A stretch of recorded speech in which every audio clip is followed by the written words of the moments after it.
Sure. You, in the book, among other things, talk about how Ice Cube has something in common with MAGA bros. That spoke to us. So reading from I Once Was Lost, Yeah. You say these right-wing power mongers conflate religious zeal with patriotism. Then they conflate patriotism with nationalism, Lemon writes. Quote, with a charismatic wannabe despot as their front man. Yeah. They sample the Bible and the Constitution the way Ice Cube samples the Isley Brothers, and it was a good day. There you go. You hear it in there, but it's a whole new jam. They do. They sample. What do you it. mean? Well, I mean, they sample it, but they don't really. They don't get the full meaning of what it is. They're just using words, right? Not that Ice Cube does that. I'm not saying that, but that's. I'm using that as an example of how they don't really take what the Bible and what Christianity and what God is supposed to be about seriously. It has become what they want it to be about, and so they pick and choose. This is nothing new. They pick and choose different verses and things from the Bible to go along with what they want. And it's been happening a lot more now, especially with Donald Trump. He's become a deity. Yeah, well, exactly. You care about faith, and it's a rich part of culture, but you're concerned that faith is being transposed into what? Some sort of partisan mission? Well, they're trying to make us into a theocracy, which was the whole reason behind the book. You've been seeing this, you've been covering it for a long time, but I think it's even more so now. It's on steroids with Donald Trump. Donald Trump is not just the president of the United States. He has become, especially after Butler, Pennsylvania, he has become a martyr, and instead of surviving, an alleged attempt, he has become really, it's about a resurrection now. And he has been chosen by God to lead America and lead the world.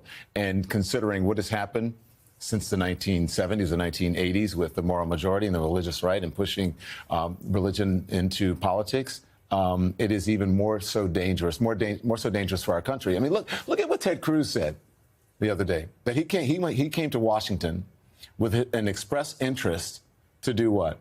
To support Israel, which is about... Right, he spoke about it in messianic terms. You want to get into that? Which is about religion, right? And you know how this works, Don. We're not supposed to do that. You know how this works around here, because you've been doing it a long time. All right, let's go. Let's roll the tape. There we go. I was taught from the Bible, those who bless Israel will be blessed, and those who curse Israel will be cursed. And from my perspective, I want to be on the blessing side of things. Of those who bless the government of Israel? Those who bless Israel is what it says. It doesn't say the government of it, it says the nation of Israel. So that's in the Bible. As a Christian, I believe that.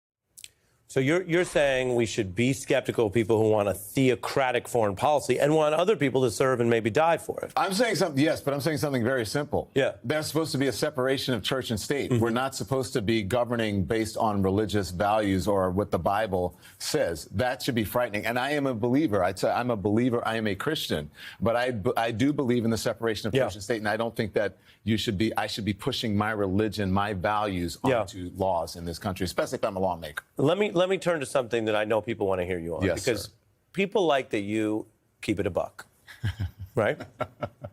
We're going to get Dawn. We're going to get what you think, right? All right, you're blacker than me. I don't have a comment on that.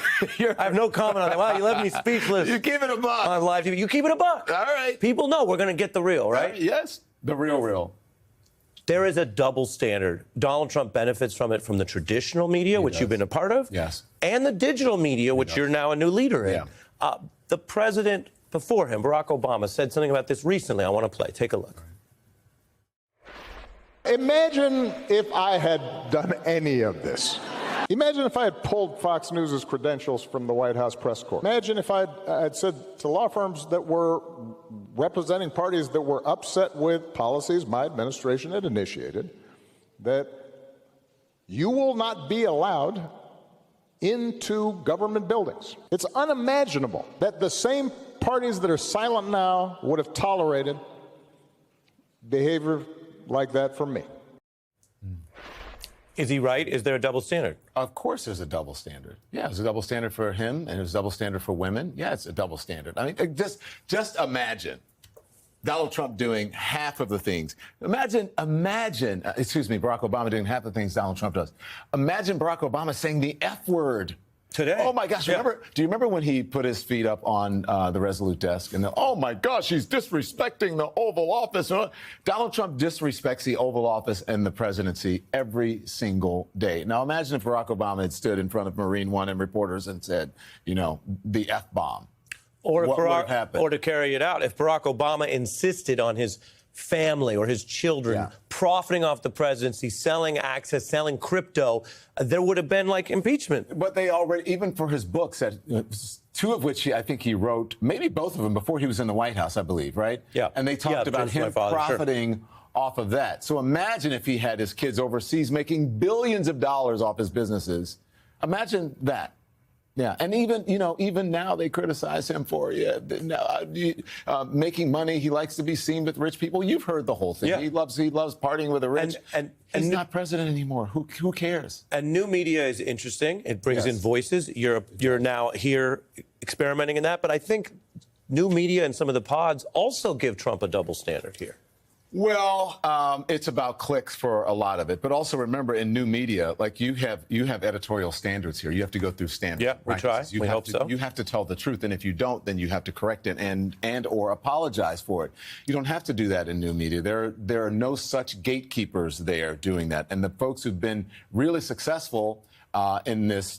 In the new media are people who can shape their own reality, who don't abide by the truth, who can just say whatever they want, and that's tough coming from a traditional, old school journalistic background. Yeah, and there's like many situations, there's greatness and elements of both. Yes. But we come out of a fact-checking environment. You don't just publish it first and then see what happens. Yeah, that you had to give someone a warning that someone's going to say the F-bomb. It's just completely foreign to me right now because I was like, okay, so he said the F-bomb. Oh, right, the warning. The warning, yeah. Yeah, all right, I want to go lemon lightning round.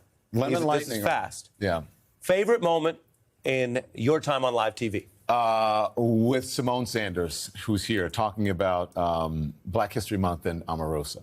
Respect. Yeah. A journalist or interviewer that you studied or looked up to in your early days? Besides Ari Melber, Bryant. Bryant's a dear friend, Bryant Gumbel. Yeah. And actually Peter Jennings. Smooth, both of them. Smooth. You've been at this a minute, as we say. Yeah. Favorite person you interviewed? To interview. Ooh, my favorite person to interview. Wow, that's a good one. You know what? Who I really liked interviewing? Joe Biden. Good guy. Now, he went back on one thing. He promised to officiate my wedding, and it didn't happen. Did he? Yeah, he did. Interesting. Oh, well, I think I fell out of favor with him. That can happen. Finish this sentence. One thing I learned being outside of traditional media instead of inside. That everyone is so myopic in traditional media. You think everyone is watching you and the world is paying attention when they're really not. I know that's right. Yeah. Journalism means? Journalism means having a backbone and without fear or favor and not kowtowing to, especially now, to an administration. And that sometimes means standing up against your bosses and saying, you cannot do this. And then you have to be willing to sacrifice something because you take an oath. And journalists are protecting the very first amendment of the Constitution. We respect our colleagues. I'm curious, at its best, to you, CNN means? Oh, incomparable international news coverage. Sometimes the press still doesn't get that. That they have the power to shape elections and the world.